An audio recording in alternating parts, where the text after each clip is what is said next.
I want to share an experience that I've been grappling with over the last couple of months, and it revolves around that fear of being judged for what you write and what you enjoy. And this wasn't easy to share, but I've been processing it for a while now, like a month or so. So I didn't just wake up and decide to shout about it on the podcast or anything like that. Welcome to the Write It Scared podcast. I'm your host, Stacy Fraser, a formerly repressed creative soul turned fiction writer, story editor, and author accelerator certified fiction book coach. At Write It Scared, we tell the truth about why writing a novel is so hard by acknowledging that most writers grapple with two stories: the one they want to put on the page to the best of their ability, and the often subconscious internal story that prevents them from doing it. This show is designed to help you identify and rewrite the internal narrative holding you back while you discover and write the story you want to tell and learn all the tools to help you do that successfully. Join me each week for a new episode where we'll talk about writing to deepen our understanding of the craft and of ourselves as writers. Writing a novel is an inside job that we do not do alone. Welcome to Write It Scared. I'm glad you're here. Let's dive in. Hey, writer. Welcome back to the Write It Scared podcast. I'm your host, Stacy Fraser, and here we are, somehow in 2026. And if you're anything like me, the last week has felt like this strange, foggy stretch between Christmas and New Year's where you don't really know what day it is, and the leftovers have just kind of become a food group in general. Your brain's about half offline, and you're not sure if you're coming or going. That's been me. But I'm starting to come out of the fog, and I just kind of wanted to ease us into the new year together. So today's a solo episode, and it's a bit more reflective and definitely more off the cuff than I usually do. And I wanted to talk to you about setting some writing intentions for the year ahead, and also about the fear of being judged for what you write, and also share a small change that I'm making to the podcast this year. So let's start at the end, and then we'll circle our way back to the beginning. This year, I've decided that I'm going to share a personal writing update here on the podcast once a quarter. Nothing polished or performative or anything like that. I'm certainly not going to read anything to you, but just an honest look at what I've been working on and how I'm dealing with any fears or insecurities or doubts that show up as I try to do the work. And the reason being is that I ask my guests to do this every time they come on the show. I ask them to be vulnerable about their writing lives. And if I'm asking that of them, I want to be willing to do the same because this is Write It Scared, and I'm a writer and you're a writer. And the whole point is that we're in this together. So that is the shift for the podcast. It's a small one, but it is intentional, which brings me to the heart of what I want to talk about today, which is part personal writing update and part just being a writer in the writing world. And that is facing the fear of being seen or judged for what you write, otherwise known as things that expose your jugular, or at least mine, as this is my first personal writing update on the podcast anyway. So I want to share an experience that I've been grappling with over the last couple of months, and it revolves around that fear of being judged for what you write and what you enjoy. And this wasn't easy to share, but I've been processing it for a while now, like a month or so. So I didn't just wake up and decide to shout about it on the podcast or anything like that. But here nor there. Earlier this year, I wrote a short story, and it was a steamy male-male romance, and it was selected to be included in the Leaves Still Fallow, an anthology of queer love, which was published by Big Thinking Publishing. And I got my copy of the anthology early in December, and it was the first time I'd ever been published by a press, and that was pretty damn cool. And the book is just absolutely beautiful. The cover is like, stop you in your tracks gorgeous. And it's filled with all these courageous and tender stories about love and longing and overcoming. And I just want to take a quick minute to shout out to Big Thinking Publishing and to all the contributing writers and the tireless staff who worked to bring that anthology to life. And also a portion of the proceeds of that book went to support two organizations doing important LGBTQIA+ advocacy work. And of course, I also want to say a big thank you to my beta readers, authenticity readers, sensitivity readers who helped me with that story. Now, I was beyond thrilled to have been selected, but I can't lie. Having that particular story published brought up some stuff. And I mean, of course, there was joy and excitement and, that kind of surreal feeling of, did they really mean to pick my story? But there was a big dose of the crunchy feelings too. permission slip questions like, who the hell am I to write this? And who the hell would want to read it from me? And this fear of being seen, of being judged for what I write, what I read, what I believe. And I wish I could say I didn't care what others think, but if I did, I'd be a liar. I do care. And on some level, I probably always will. It's not easy to let go. But here's the thing. I realized that even after I had the book in my hands, I'd really been holding off talking about it publicly, especially like in my social media circles, because I was afraid what a few folks, cough, mostly family and people from way back in my past would think. And I was afraid they'd judge me and they wouldn't understand what I wrote or why I wrote it. And not only was I afraid, but I was also assuming. I was assuming they wouldn't be in alignment with what I was doing. And you know what they say about assumptions, right? Yeah, makes an ass out of me. I mean, what others think, it's not my business. So the short of the long was I was hiding. And my behavior isn't really about the potential opinion of others. When I reflect on it, it's truly about me learning to navigate the risk I'm willing to take to be seen as myself and embrace the ideology that those who mind don't matter and those who matter don't mind. And I continue to discover that letting go is a practice and a process. It's certainly not a one and done, find the finish line kind of thing, at least not for me. So that's the truth. Publishing this story brought up some stuff. But what helps is when I remember the other side of it as well. Because the other truth is that I got to write something really fun. I got to write something hot and light, and it made me happy. And I wrote it well enough to have it published. How cool is that?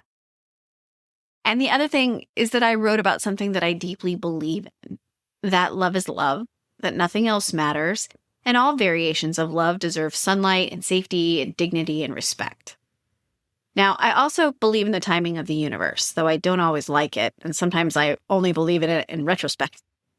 And I keep hearing Susan Sloat, who was a guest on the podcast from a couple of weeks ago. I believe it was episode 84.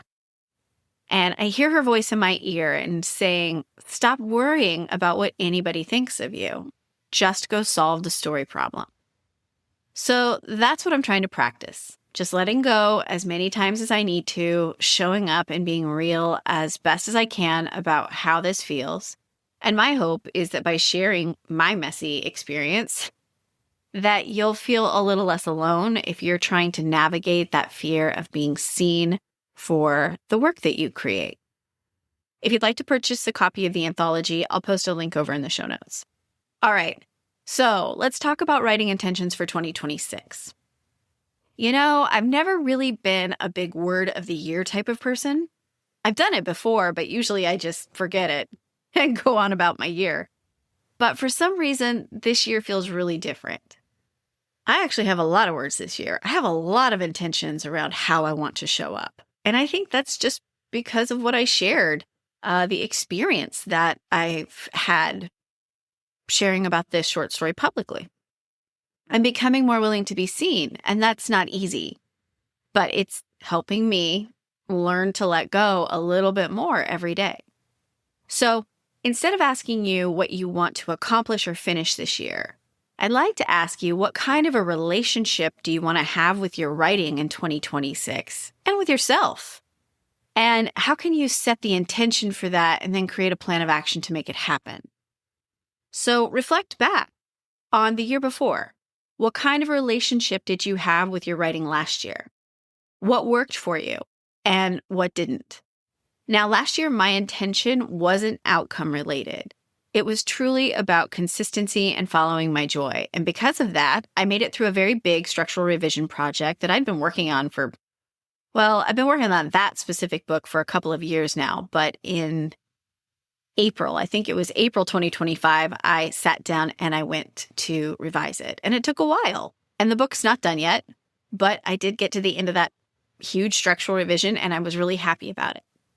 And I also started drafting a new novel last year that's also male-male romance. I'm leaning into what I like, and I've got about 37K drafted. And I wrote that short story and got it published. And none of that happened because I pushed harder. It happened because I was willing to be consistent within the reality of my life. And there were many months when I didn't write anything, especially in the summer.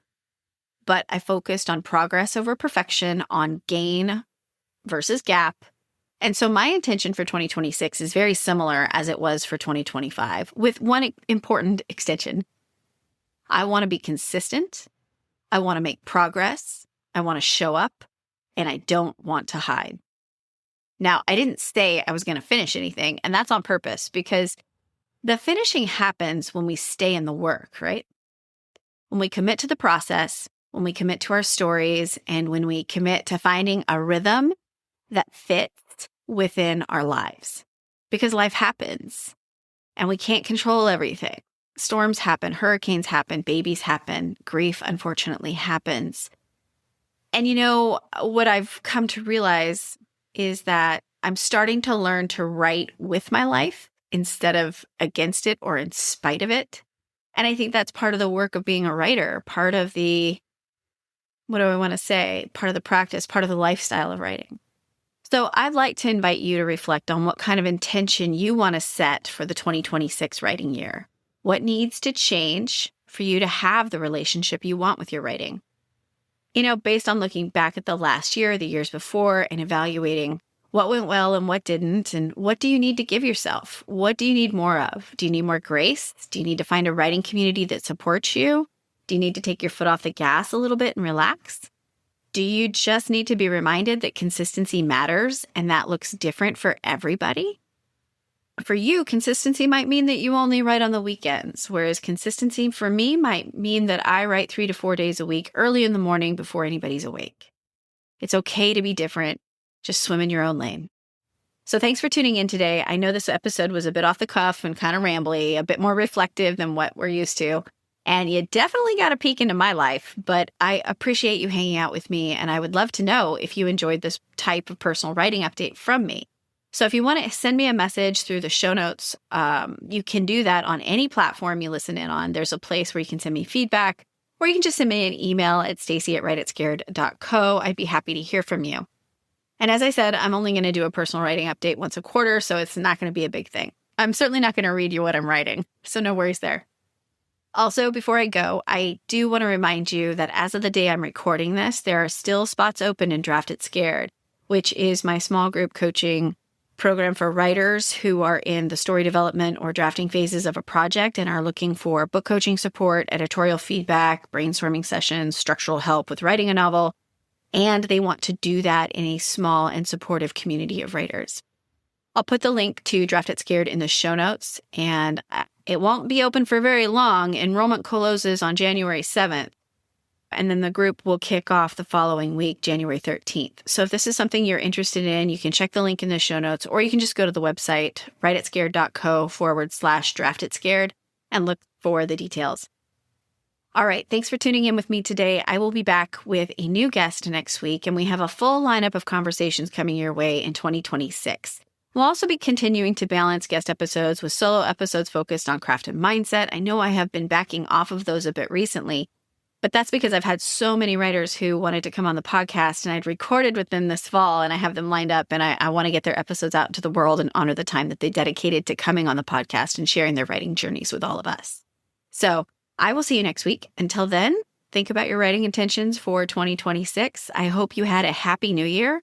Remember to be gentle with yourself, be kind to yourself, know that you belong here, and keep writing. Thank you for listening to the Write It Scared podcast. If you enjoyed today's show, please make sure to hit the follow button so you never miss an episode. And please leave a review. Reviews help other writers like you find the voices and messages they need to hear to continue to write their stories. Let's lift each other up. Remember, you can be scared and still be unstoppable. I'll see you next week.